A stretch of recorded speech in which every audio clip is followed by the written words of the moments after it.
La lentitud en la toma de decisiones de la Unión Europea contrasta con la rapidez con la que se han movido las finanzas y el gran capital.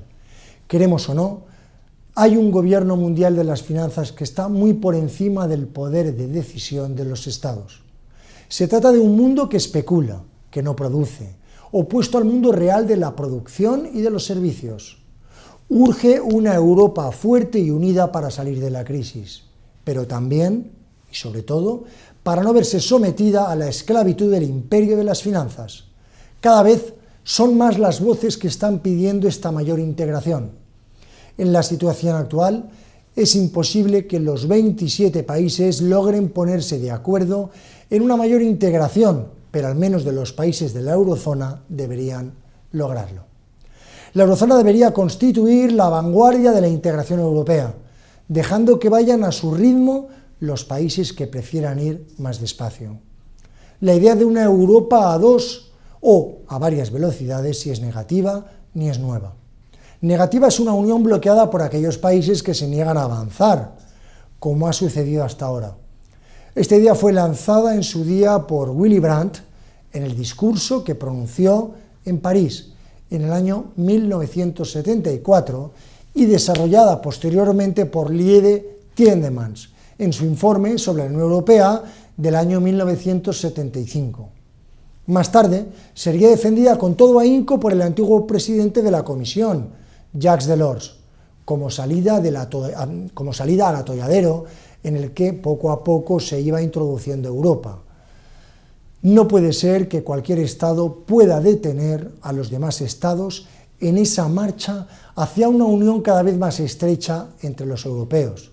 Decía más o menos en estos términos Delors: no puede ser que la marcha la impongan los Estados menos europeístas. Tiene que haber un núcleo duro que constituya el corazón de la Europa federal. Las palabras de Delors no fueron recogidas por ningún político, quizás porque desde entonces no hemos tenido en Europa ningún político de altos vuelos. Europa no avanzaba hacia la integración, sino hacia la desunión. Así, dentro de este conglomerado amorfo de 27 países, hay una multitud de pequeñas Europas, de las que se han excluido voluntariamente casi siempre los mismos países, y de todas ellas el Reino Unido. Tenemos la Europa de Schengen. El nombre viene de un pequeño pueblo de Luxemburgo a las orillas del Mosela. Es decir, la Europa de la libre circulación de las personas, la Europa del euro, la Europa de lo social, la Europa del espacio de libertad, seguridad y justicia, la Europa de la Carta de los Derechos Fundamentales de la Unión. Cada día que pasa se va construyendo un grupo diferente dentro de lo que con mayor propiedad deberíamos llamar desunión europea.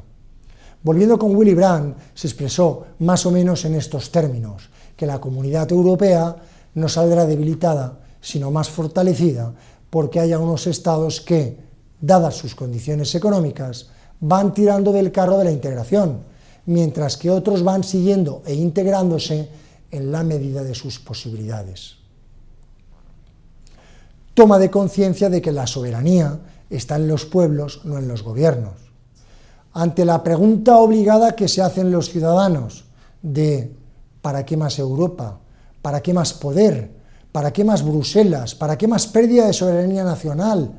Yo respondería diciendo, ante todo esto, que eso de la soberanía nacional es un mito y mucho más en la era de la globalización.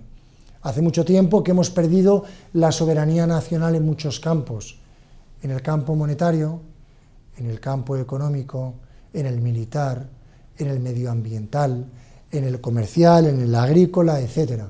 Incluso frente a la gran banca española, no hablemos de la gran banca internacional. ¿Somos acaso soberanos los españoles? Los casos más cercanos los tenemos en Berlusconi y en el antiguo presidente Zapatero. Ellos fueron elegidos democráticamente por sus respectivos pueblos y, sin embargo, tuvieron que doblegarse ante una realidad que se les iba de las manos. ¿Es acaso soberana la Unión Europea en su situación actual? ¿Qué soberanía se puede perder cuando en este mundo globalizado, de hecho, la mayoría de los gobiernos nacionales no poseen ya esta soberanía? Conviene además que nos preguntemos, ¿quién posee la soberanía? ¿Los gobiernos o el pueblo? La soberanía nacional reside en el pueblo español, nos dice el artículo número 1 de nuestra Constitución española.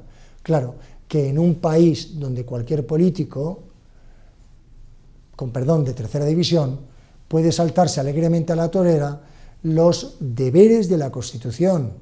Eso de pueblo soberano suena muy extraño. En realidad, tanto en España como en cualquier parte del mundo, es soberano el que controla las finanzas y los medios de comunicación. Si teóricamente el soberano es el pueblo y el pueblo delega su soberanía en sus representantes, supongo que querrá que sus delegados o sus representantes puedan ejercer dicha soberanía. No dejamos nuestro coche a una persona que no tiene carnet de conducir. ¿Qué hacer entonces cuando nuestros políticos nacionales son incapaces por su incapacidad personal o porque se trata de un problema que no se puede resolver a nivel nacional? En este caso, la honradez profesional exigiría o exige del político o políticos nacionales reconocer su incapacidad y pasar el tema a quien puede resolverlo, en este caso a las instancias de la propia Unión Europea. Y por parte del ciudadano se entiende que quiere entregar su soberanía a quien es capaz de emplearla.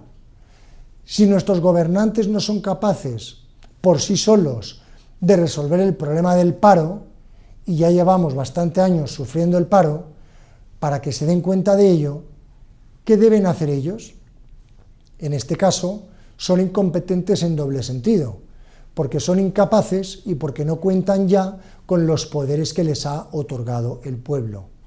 Alegar, por tanto, como se dice, que España pierde soberanía, cuando las instituciones o el Banco Central Europeo se ven obligados a intervenir en nuestros asuntos políticos, es o ignorancia o mala fe.